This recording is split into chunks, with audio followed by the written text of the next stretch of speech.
What's up, Pack to Hodge? Wolfman here, coming to you from Pack Studios with a small review of my stay at the quarantine station in Manly, the Q Station. The fiance Donna was nice enough to get me tickets for my birthday. It was called the Ghostly Getaway package, I believe. For $299, you get a room to stay overnight. It was a standard room. You get a breakfast buffet for the next day, a complimentary bottle of wine, and of course tickets to the ghost tour. Where do I start? Oh, the room. It was standard, you know, nice. It was nice though. I was in P11 room 33, I believe. So we had a nice view of the harbour, which was sensational. It was nice to get some wine into me and just watch the water. So yeah, the bed was comfortable, pillows were comfortable, TV and all that. My only complaint was that there didn't seem to be many PowerPoints.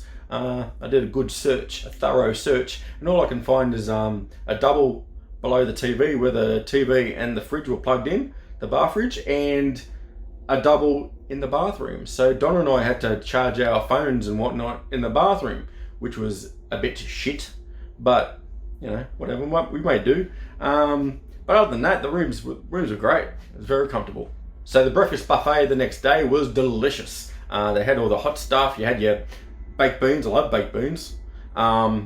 Simple but delicious. You got your little sausages. You got bacon, scrambled eggs. Beautiful. And then you got your toast and all that kind of stuff, and your croissants. So I'm not really into that kind of jazz, but you had the cold meats to go with it. All that, your tea and your coffee. Smashed a few coffees. It was good. And then I came to the ghost tour. Our guide was the wonderful Nick. He was awesome. He kept us entertained throughout. It was a long tour. It was pretty good. Value for money. Of course, you can do that tour without having the ghostly getaway thing. It's just a thing they do. But yeah, it was awesome. We hit all the hot spots. You walk past a hill where there's unmarked graves. Thousands of people apparently, which is kind of creepy. You get to see lots of different buildings, like the shower block. That's where they used to shower the infected immigrants or convicts or whatnot. Yeah, that wouldn't be pleasant, would it? I get a bit upset if the shower's a bit too warm. Just imagine acid. Fuck.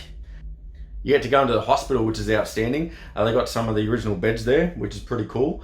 I had some experiences there. I saw a shadow person in the corner a couple of times. And I also had some REM pod action. Of course, me being me, I brought a backpack full of goodies. I just had a REM pod and a SB11 and stuff like that, but I only really broke out the REM pod. And I had a REM pod in one of the tables in one of the hospital rooms, and it went off very slightly. It was very delicate, but it was very interesting too. And I had something come up behind me, which was, yeah, it was creepy. That was just before the REM pod. But the highlight for me, without a doubt, was the Gravedigger's Cottage. Now, it's the only place in the tour I felt compelled to introduce myself as I entered the door. And apparently this dwelling is home to a spirit named Sam.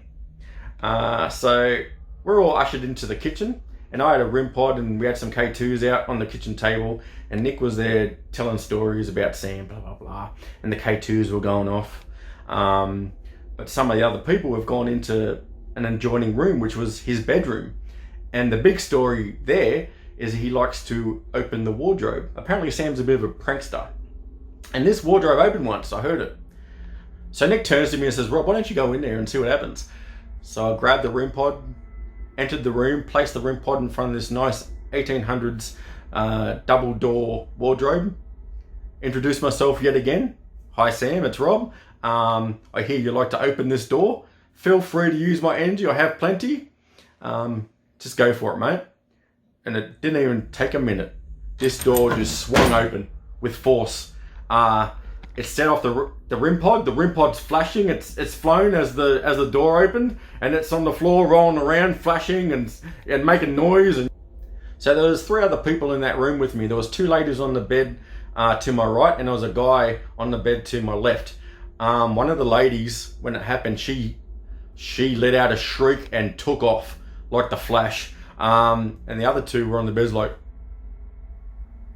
and they were more in awe and fascinated by the experience. It might have scared them a little bit, but they're more fascinated by it and asked questions and stuff like that. But the other lady, the poor lady, she was almost traumatized by it. She was shaking and like saying wardrobe for the rest of the for the rest of the tour.